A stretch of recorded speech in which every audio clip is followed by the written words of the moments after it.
So welcome. Thanks for joining. I have Dr. Thomas and Corey here. And Corey, how did you first meet Dr. Thomas? Yeah, so I probably had a 20-some year history of the gym, just like a lot of people, exploring everything that you can find. And you run into one thing, you find another dead end, you try something else, whether it be magazines or books or whatever the flavor of the day happens to be, just like everybody else. And then I started coming across Dr. Thomas's name off a few different sources. And I found some videos at a lecture that he did with Gray Cook. And I was just absolutely captivated by that. And one day I just called Dr. Thomas and, I said, hey, is Dr. Thomas available? And, who's asking? I'm like, oh, geez. My name's Corey Riley. I'm a peace officer. He goes, oh, yeah. Hey, how you doing? And, that's what started everything off. But it was clear that he was an influence to a lot of the people who were influencing me. And it was just one level deeper of the people I respected. So that's kind of how I got hooked up with Dr. Thomas. I know we've had these discussions before about testing and where's it going? What did it used to look like? And where what is it right now? Yeah. And so I'll just kind of add on here if Dr. Thomas wants to jump in, but the question kind of becomes, what are we testing for? And the answer in itself is fitness. But we as a society have kind of lost, general understanding of what is fitness. And if Dr. Thomas has offered probably the best explanation of fitness, if he wants to jump into that, start there. Yeah. Hi, Phil. Hi, Corey. Hey, before we begin, my headquarters now is in a busy city, so please excuse the occasional background noise. You're certainly correct, I think. Our conversations do often drift toward physical and motor fitness training and testing. So I prepared a panoramic look at fitness in general for you to review. It seems like a logical start point that can lead to many side trails we can explore down the road if you wish. Images can help bring it all into focus, so I've created a visual journey I put together from previous presentations over the decades. For all of us, the quest for coherent physical and motor fitness is woven into our own individual life stories that began even before we were born and are molded by myriad forces as we maneuver our way through life. In my case, I was immersed in what was left of the old classical German physical training in my childhood and youth, and my post-secondary study of exercise science began in 1963 when many universities still taught the history of American physical culture. That all faded as the World War II generation retired, but I kept studying. Physical training history began to attract new interest after the Berlin Wall went down in 1989. But the past is a vast landscape that comes into better view when we know when, where, and how to look. So maybe our conversations can help connect the dots for others who are interested in reshaping the present based upon the past to find a better future. Before we move out, here's a checklist for those of you coming with us. First of all, take notes so you can circle back. Find a big screen, use headphones, develop a study team so you can dig deeper and eventually create something out of it all. Make the world a better place. If you plan on digging deep, you may want to pick up a World History of Physical Education by Van Dalen and Hackensmith's History of Physical Education. So we begin with a simple question. What is physical and motor fitness? Well, let's first introduce ourselves to Dr. Thomas K. Cureton. He was born in 1901 at around the middle of the golden era of American physical culture, and he passed away in 1992. In the field of physical education, he is known as the father of physical fitness. He measured fitness in three ways: physique, organic function, and motor skills. Let's take a look, for instance, at physique. Alignment, proportion, symmetry, or just simply posture, any position in which the body resides. Now look carefully at that young recruit.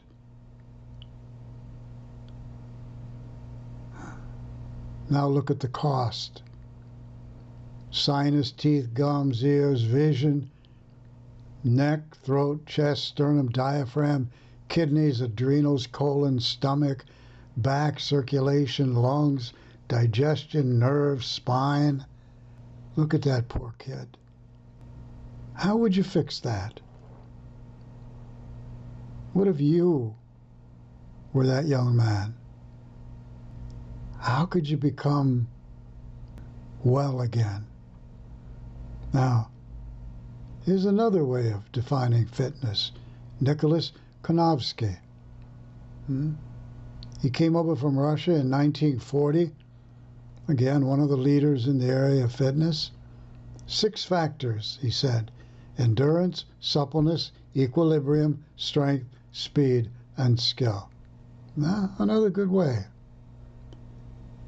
There are many people out there with many ideas about what fitness is and is not. But there's one thing they all have in common. When they go about trying to influence it, their toolkit will have 3 basic categories. They'll have their methods, their material, and their motivators.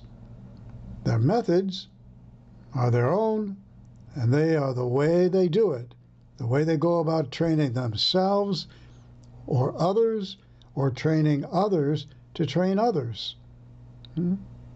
They have the material, their specific equipment that they use, and they have their motivators that can range from self to others or to transcendence. So on we go.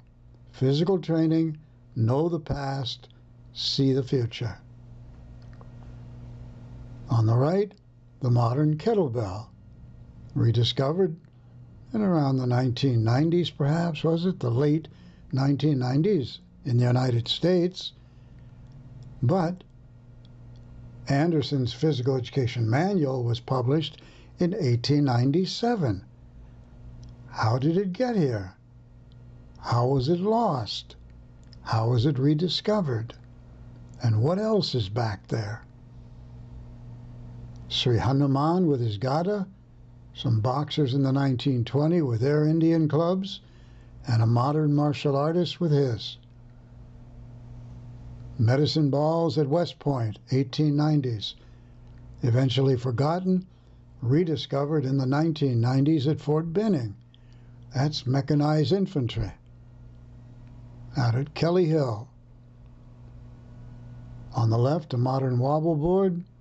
On the right, De Arte Gymnastica, 1569. The modern agility ladder and the early 20th century jump frame. John Grimmick on the left, 1945, Strength and Health magazine.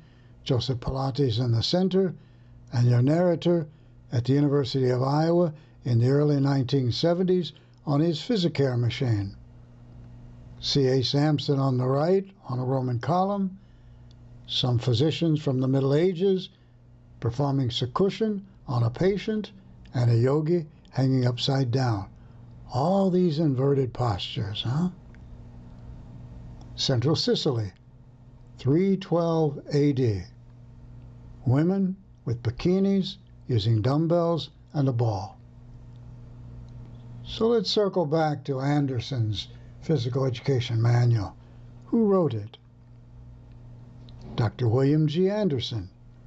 He was born in 1860 and passed away in 1947. And he directed the Yale University Gymnasium from 1894 to 1930. Now, he grew up in Quincy, Illinois, and studied in the German Turnverein. And if you look at the picture, you'll see the pommel horse and the parallel bars. clear indicators of German influence. But as time went on, exercise moved to the perimeter of the gym as basketball began to become a primary activity. Dr. Anderson also wrote Best Methods of Teaching Gymnastics in 1896, and it's a great resource if you can find it. And again, if you plan on digging deeper, pick up Ellen Gerber's book, Innovators and Institutions in Physical Education. Now, I showed up around 2 weeks after the end of World War II in September of 1945. And when I was 9 there on the left, I began training in the same system that he practiced as a boy, the German turners. I grew up around 2 hours upstream on the Mississippi River from Quincy in a town called Davenport, Iowa.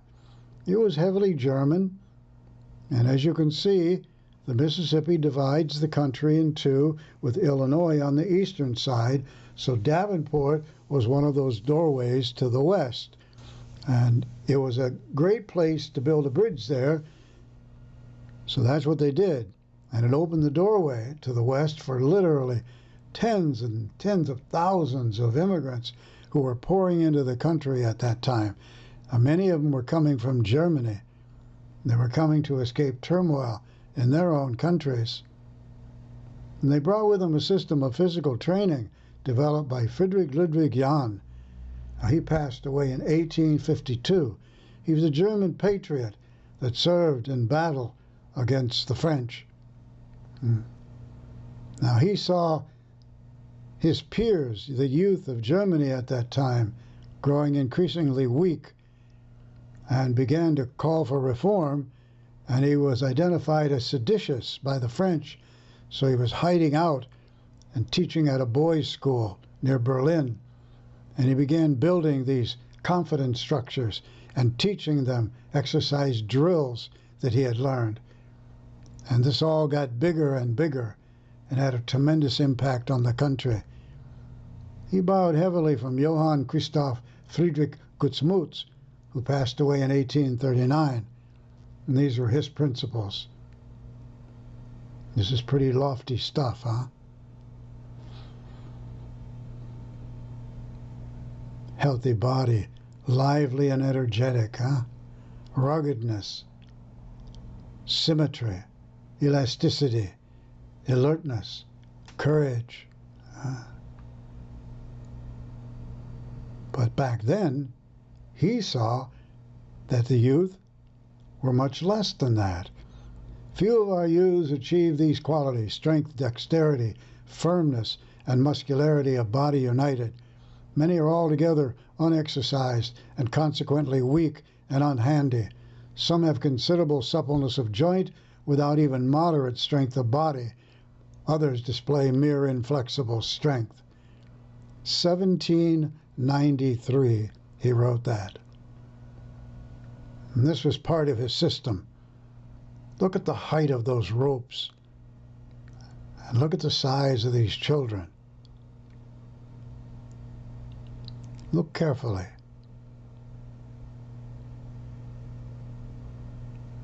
Now that device on the right is called a teeter ladder.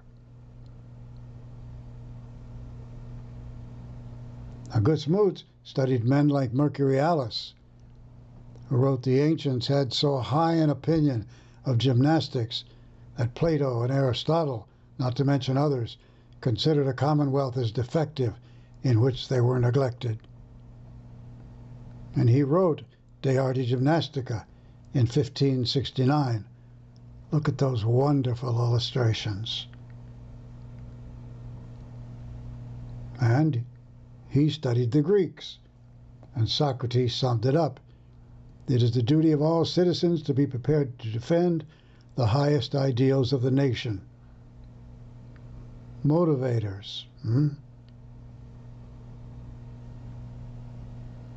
This is another picture of the turners. Jan is credited with innovating the horizontal bar, parallel bars. Now these are turners in a defensive posture against the monarchs, outnumbered but brave. The Turner methods grew and grew over the decades. This is 1880. Thousands and thousands of people learned the same fundamental to complex patterns using a variety of equipment. And eventually, the immigrants brought their system to the United States.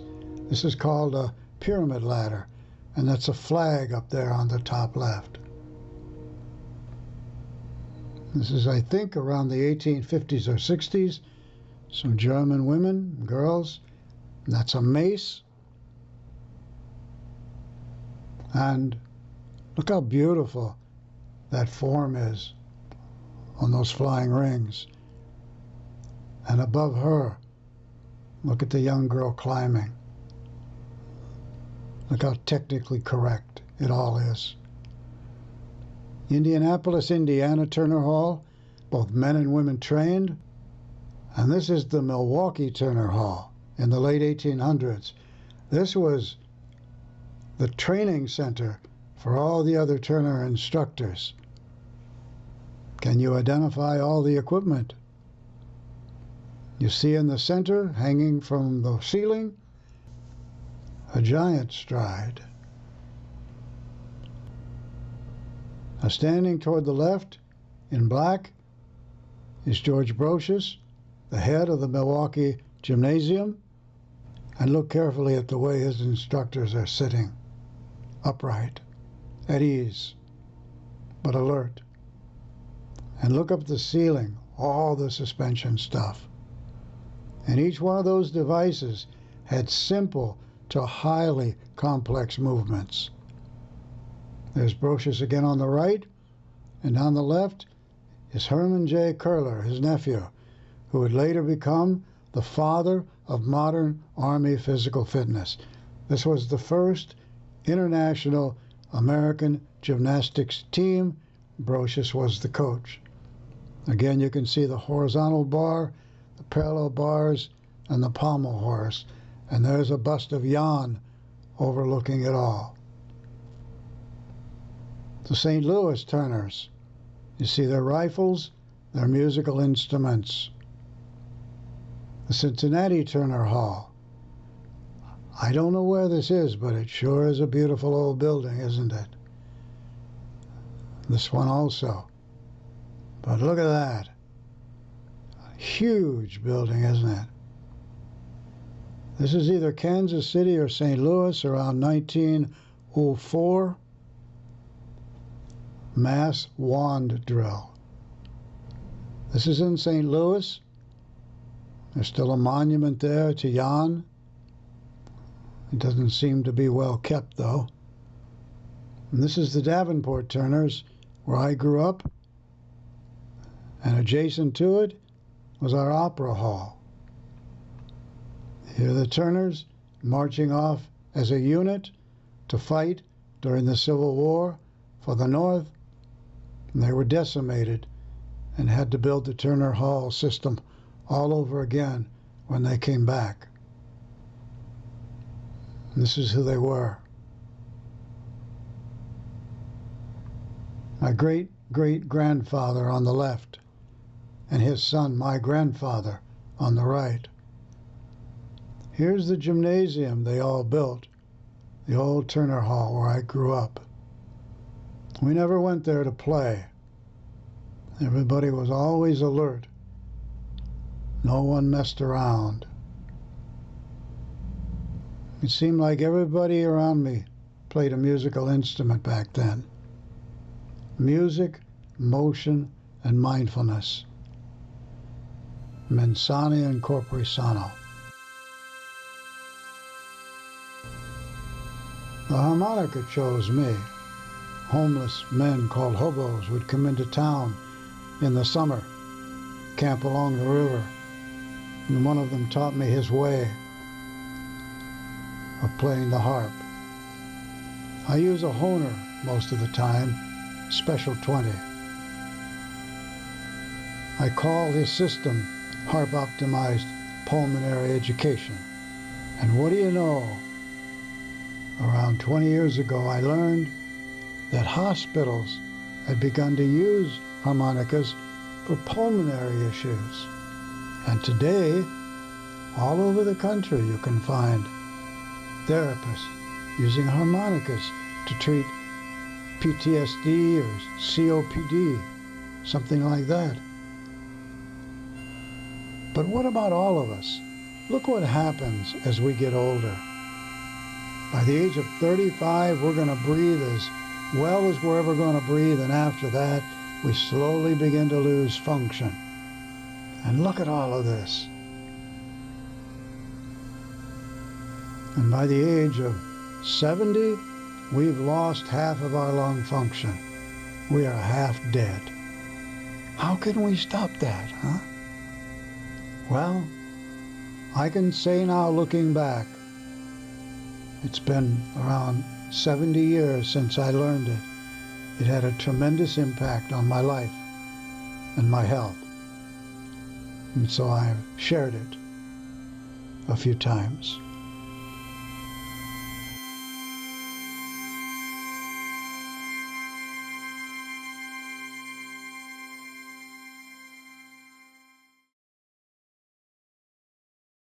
Now, this is 2 years after I was born, outside the Turner Hall. Our motto was Mens Sana in Corpore Sano, sound mind and sound body. And the first Turner Hall in Davenport opened in an astonishing 1852, around 100 years before I started training there. The Turners were known for their high levels of fitness and their willingness to serve. This is the Oakland, California Turner Hall. This is my memory of what the older Turner guys looked like. Not overly muscular, but very fit. Now, at around that time, Darrell Boyd Harmon was doing some pioneering research on posture and learning, and he came to the conclusion that posture and vision and all of it was related. And this is what he said was the problem: improper seating, improper lighting, and material placement. Now, by 1945, this was the desk of enlightened schools. Now the child could see what they were reading. On a flat desk, no way. Unfortunately, the little Catholic elementary school I attended didn't have any of that. In fact, it was so small, 2 grades shared the same classroom, and the furniture wasn't adjustable. So that little boy in that plaid shirt every day was forced into a radical C curve, and his feet didn't even touch the floor. But look at the other kids. A lot of them weren't doing any better. By around 5th grade, a sizable number of us were wearing glasses, and I was one of them. Vision. And by high school, I was a sloucher. 2nd row toward the right, Wilkerson up above me. Some back then said it was just being obstinate, because guys like Coach Liddy down on the left had no room in their lives for slouchers. He played football for the University of Iowa in 1943, co-captain, went into the military, served in the Navy, came back, played another year. Me, I became a sloucher. I didn't realize it at the time, but I slouched, you see? Everywhere. And then one day, I figured it out. It was around the time I was getting ready to leave Korea. I'd spent the last 6 months in charge of a gymnasium. And being around the Korean people, I began to change the way I moved. I squatted much more often. I carried myself better, because in those days, in Korea. That was important. And at that time, I was practicing martial arts every day around some of the best martial artists in Korea. So I began to change the way I carried myself. And over the years then, I got rid of all my furniture. And I sat all the time upright, cross-legged. I bought a Cesar bench in 1972. That gave me a 60-degree hip angle and a slanted desk. That 60-degree hip angle was a lifesaver. A.C. Mandel can walk you through that. Everything changes when you switch to around a horse riding position. So by the 90s, I quit slouching, but I consider myself a recovering sloucher because I don't think I'll ever be over all the damage that I incurred in my youth. Now, fortunately, during those years, and this is the early 50s, little boys were being treated differently than they are today. These were magazines that we grew up reading. Look at their physiques and look at the tales of heroism, you see, and the dangers of petting. And here's how to broaden your shoulders. How simplistic that sounds today, but we took it seriously. You see? What you should know about sex. Here's how you can get a Power Plus Mr. America physique. 1952, and look at the brutality of these covers. This was what kids were seeing. And here is why. See, in 1957, Eugene Kincaid published this book, In Every War But One. 1 out of every 3 Americans taken prisoner in Korea collaborated with the communists. 2 out of 5 died, many at the hands of their fellow Americans. America quietly began to wonder what had happened. See? Now, for most Americans, they never saw this. And if they did, they quickly had to let go of it. It was too big to think about. But we kids were the beneficiaries of this. In 1930, Dr. Hans Kraus came to the United States from Austria. He's known for his mountain climbing, but he's also known as the father of sports medicine. He was an orthopedic MD. Now, before he passed away, I called him in New York numerous times, and we had long conversations about all this, and I was struck with what he told me. You see, he was also President Kennedy's secret doctor. While other doctors were giving President Kennedy drugs, Dr. Kraus said that he could help heal him by simply teaching him to move better. And Dr. Kraus teamed up with Bonnie Pruden, another pioneer in the area of physical fitness back then. And they developed a test of what we would call core strength back then. And an alarming 57.9% of the American children tested failed, and only around 8.7% of the European children failed. And I later read that the test was so easy, the Japanese couldn't even take it seriously. So something was happening to what we would call the cores of our children. But when President Eisenhower got hold of the study, he just looked at it as being physically unfit, and he was shocked by it. Now, if you can find Dr. Kraus's book called Backache, Stress, and Tension, what a read that is. And here's just a part of it. When he tried to get the physical education teachers involved in teaching fitness, they rejected him. They were already embedded in sports, you see. They no longer knew how to teach fitness. Now, this was the 1950s and into the 1960s, you see. He wanted him to return to fitness. He said, we're not going to do it. It's passé. We're not going back. We're going to be coaches. It's hard for us to understand that today, but when you look at how physical education programs often look, you can get a sense of the lingering problems that Dr. Kraus discovered. Even with all of that, there was still a push to get young kids fit back then, and there was enough left of those older European systems like the German system to employ. Building boys is better than mending men.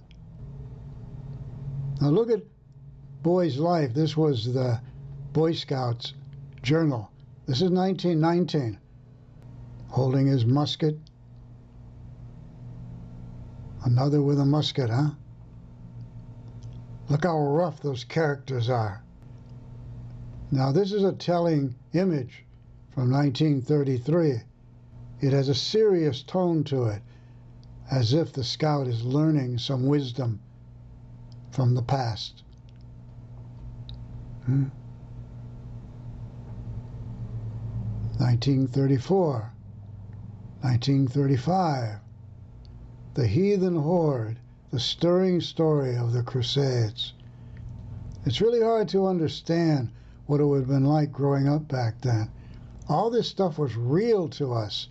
We were reading it. We were seeing these things. But now you see 1959, 1960. You see how it's getting sillier? The times are changing. We're losing that appreciation for what's been lost. Well, take a look at this one. No technical quality whatsoever. We're losing it, and you can see it in the art. Now this is 1962. By then, it was widely known, at least in my neighborhood, to stay away from the Scouts because the leaders in our neighborhood were pedophiles. And today, it has finally become commonly known. But we trained differently than today. We boxed, but we boxed without anger, with referees and morality, you see. Oftentimes we didn't even need mats. We were using 16-ounce pillows. But we stayed with it into our teenage years. I started judo in 1960. You see, by then the anti-Asian sentiment was disappearing as the baby boomer generation began to grow up. I grew up wrestling. It was a big thing in Iowa. High school, junior college, college. But all those years of slouching took their toll. And my shoulder was injured. I don't know that I ever recovered completely. Now you can get an idea of how this all went down in 1953.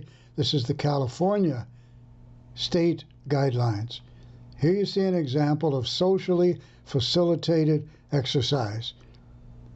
Primary instructor, AIs, and an extended rectangular formation. Instructor in the back.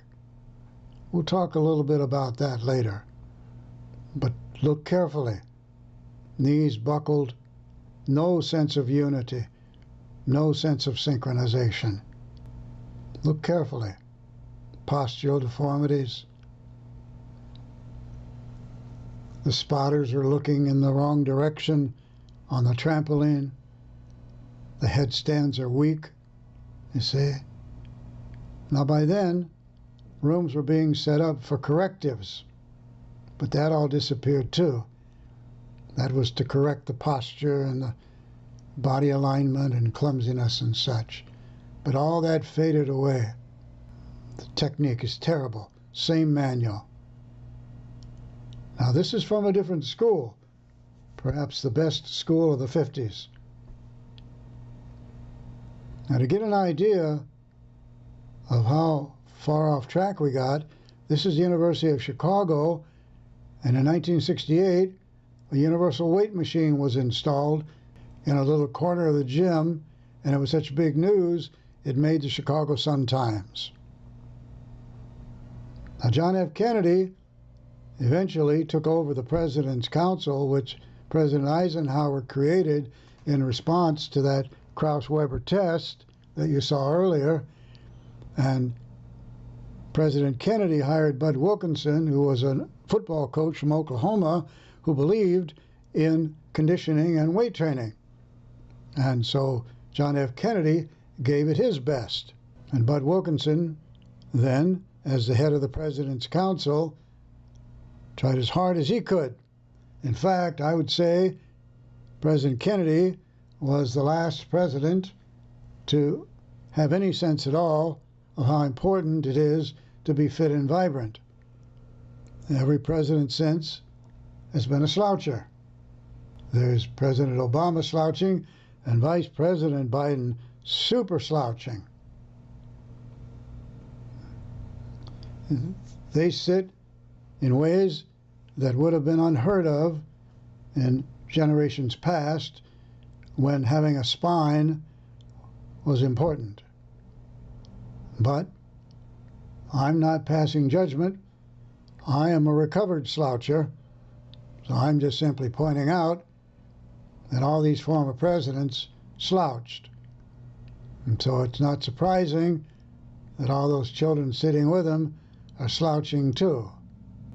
Even sitting there slouched with his feet pointing in the direction of his staff would have been considered an unspeakable insult in decades past when we had spines.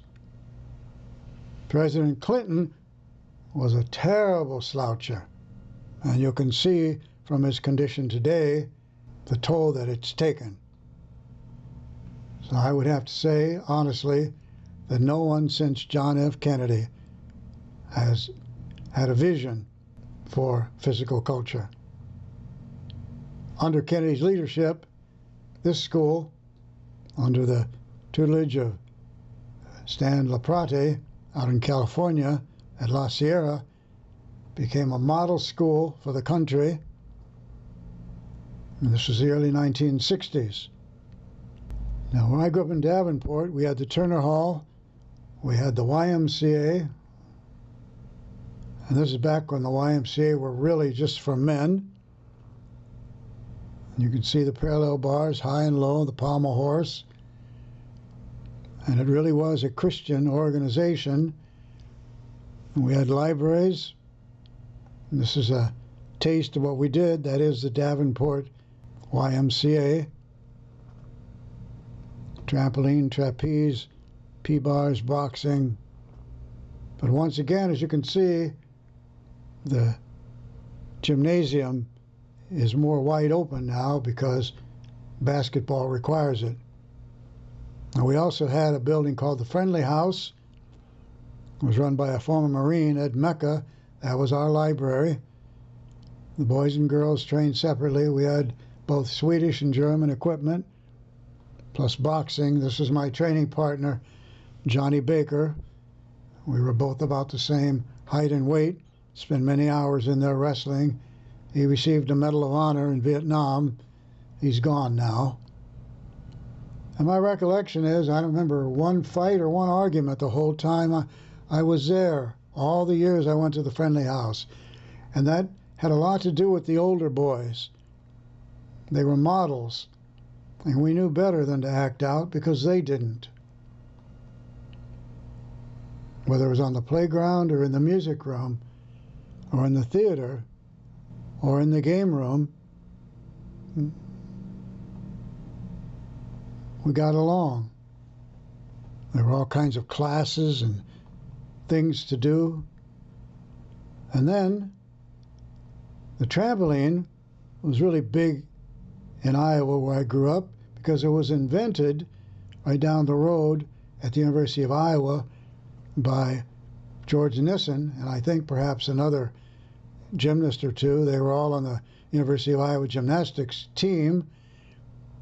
And during World War II, Navy pilot cadets were housed and trained at the University of Iowa, and he introduced them to the trampoline, and it was a great success for pilots in training. Now, if you get a chance and find these books, These are real treasures that came out of the Navy V-5 program, perhaps the best physical training program developed by the United States Navy in the history of the United States. And this was what one of the gyms looked like. That might have been the University of Iowa, I don't recall. But after the war, he promoted the trampoline. Here we are in Davenport Turners. The trampoline was huge all over the state. And there were many, many instructors when I was growing up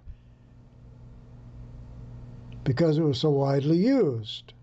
So our quality of performance was high. But things began to wane as these trampoline centers opened. In the beginning, it wasn't bad, but over time, people began getting hurt because we took all the trampolines out of the gyms. We quit doing all of that stuff eventually by the early 60s. So eventually, these things began to fade away. The trampoline disappeared,